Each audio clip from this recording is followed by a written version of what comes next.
పెనమలూరు మాజీ ఎమ్మెల్యే బోడే ప్రసాద్ ప్రస్తుతం మనకు అందుబాటులో ఉన్నారు. ఎలా సాగుతుందండి ఎన్నికల క్యాంపెయిన్ స్టార్ట్ అయిపోయిందా? రాష్ట్రంలో ఎన్నికల వాతావరణం ఎప్పుడో వచ్చింది.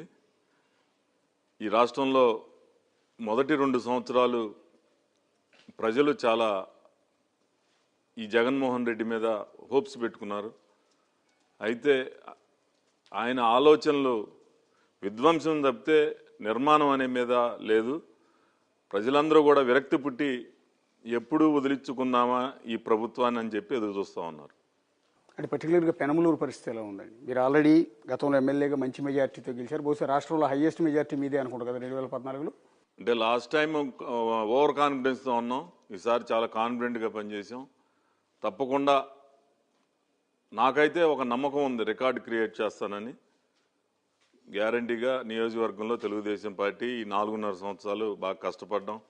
కార్యకర్తలందరూ కూడా చక్కగా కలిసి నడిచారు.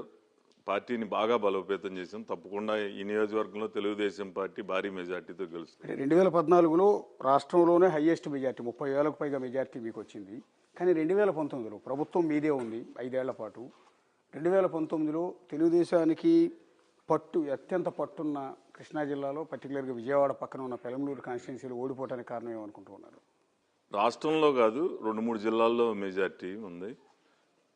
అయితే 2014లో భారీ మెజార్టీతో గెలిచాం. కానీ 2019లో మరి అది ఒక డిఫరెంట్ ఎలక్షన్. ప్రజలందరూ కూడా, ప్రజలు కాదు తెలుగుదేశం పార్టీ కార్యకర్తలు మేమందరం కూడా ఎక్స్పెక్ట్ చేయలే అసలు. ఈ విధంగా రిజల్ట్ చూడాల్సి వస్తుందని మేము భావించలా. జగన్మోహన్ రెడ్డికి ఒక సానుభూతి కానీ అవ్వచ్చు, సానుభూతి అవ్వచ్చు, ఒకసారి జైలుకి వెళ్ళిన సెంటిమెంట్ అవ్వచ్చు, తండ్రి చనిపోయిన సెంటిమెంట్ అవ్వచ్చు, లేకపోతే ఆయన చేసిన అబద్ధపు హామీలు అవ్వచ్చు, రకరకాలుగా మళ్ళీ తెలుగుదేశం పార్టీ రాజకీయంగా కొన్ని తప్పటడుగులు వేయటం కూడా వాళ్ళకి కలిసి వచ్చింది తప్పితే నేనైతే నియోజకవర్గంలో ప్రజల మనసుల్లో ఉన్నాను. కానీ మరి ఓటారు పరంగా అయితే కొన్ని తప్పులు మేము కూడా చేసాం. ఓటర్స్ ఎన్రోల్మెంట్లో అప్పుడు కొంత ఇది కూడా జరిగింది, ఓటమి చెందడం జరిగింది. ఓకే, ఈసారి పికప్ అయింది అనుకుంటున్నారు ఈ ఎన్నికలకి? 100% చాలా బాగా రిజల్ట్ చూస్తాంగా.